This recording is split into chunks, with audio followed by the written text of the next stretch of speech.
right, we're gonna finally get on to the character node. So if you saw in the video where I made plot points and went over those, you know that I can do a character node from right here. So you can do a protagonist, antagonist, or supporting character, or if you need something more generic, you can just add character here. Boom. So we're gonna I actually want to delete this guy. Sorry, goodbye. But we are going to make a new character here. We're just gonna call them MC. MC for main character, right? So we're gonna say this guy is a protagonist. You could do protagonist, antagonist, supporting, or minor. But this is where you're gonna keep all of the information. Personally, for me, I will sometimes forget certain features I have given my characters. Like, oh, did they have a mole on their right cheek or left cheek? Were they tall? Were they short? Brown hair or blonde hair? Freckles or not? So this is where you can keep all of that so that you can always reference back when you're writing it or making chapters. So you come over here. We're going to do MC is, let's make him male. Brown hair. Blue/green eyes. 6 foot. Obviously. I mean, he's not Fae, so he can't be 7 foot. Has a scar across his forehead. And then if you want, you could put down here more descriptions. Oh my gosh. Once again, I'm the author that cannot spell.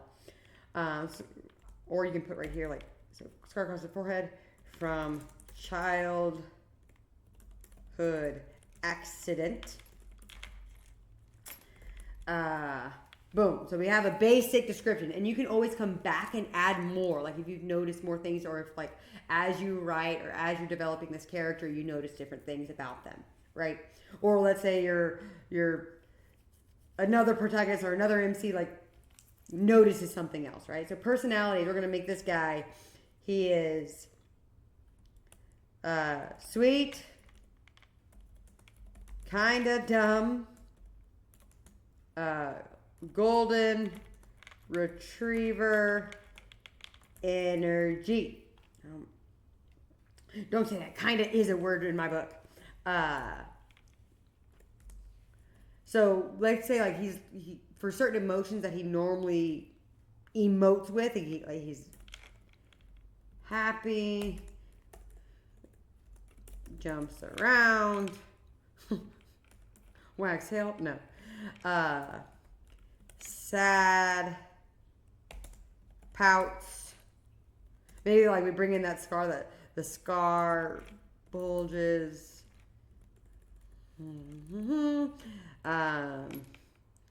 Never really expresses anger or frustration.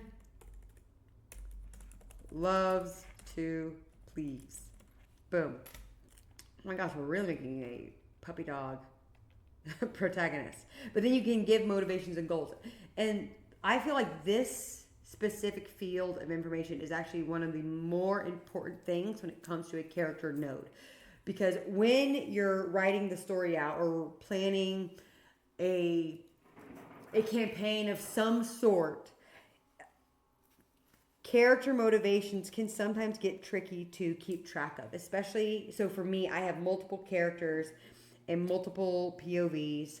So making sure that one character doesn't bleed into the other and mess up the motivations, this here helps me distinguish between the two. So his big goal, make his found family happy.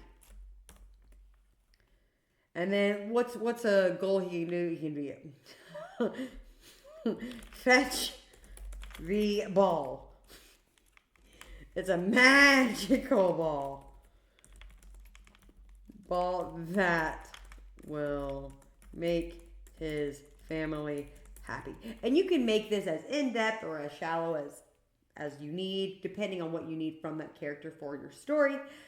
But this is just the general information, right? So I'm going to make this guy, he is puppy dog, so I'm going to make him, I feel like, not pink, but like I don't want red.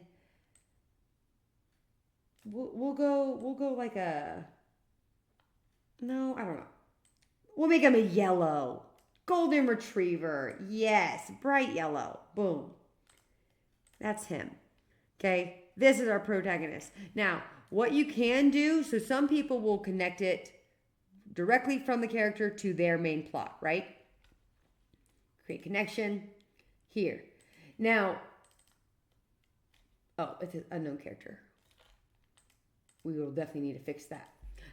So it'll have it. So you can still go here, MC, boom, save, and it should. Oh, it didn't. Oh, we gotta fix that. Oh, that's from the protagonist I deleted. Whoops. That's fine. But usually when you connect it, you can change the entire plot line, and it will connect it. So if I wanted to do just MC's plot line, got this one.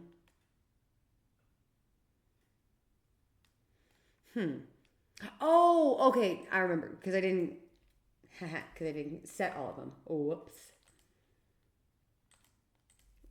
But basically, you set it, and then you can filter for that character, right? It really helps keep the looms clean when you have multiple characters like I do. Now, something some people will do is they actually put all their characters in an act. Now, I know that's tricky for the people who are on the free version of the app because you only get limited number. But if you want to, so I just title it characters. And then I just do my entire photo, like my entire character dump here. I just make all my characters here, like it'll be my FMC, my antagonist, and then I could make a supporting character or comic relief guy. I can't remember if that's how you spell it, but once again, I'm the author that can't spell. And you can change them however you like. You know, whole thing, right? And then what you can do is filter by those characters. So if I do MC, I can do FMC or comic relief, boom, boom, boom, boom, boom. Now, obviously, none of these plot points here are connected to those. But I think it helps keep me more organized if it's all the characters in one act by themselves, just so I can always just go back. So I don't have to like look on one side of the loom. Like if MC's way over here, I don't have to be like, okay, where did I put that character node? There he is, right? I personally put them in their own act. But I get that can be tricky for the free version. So it's better if you get the standard or the premium. But this way still works and is effective.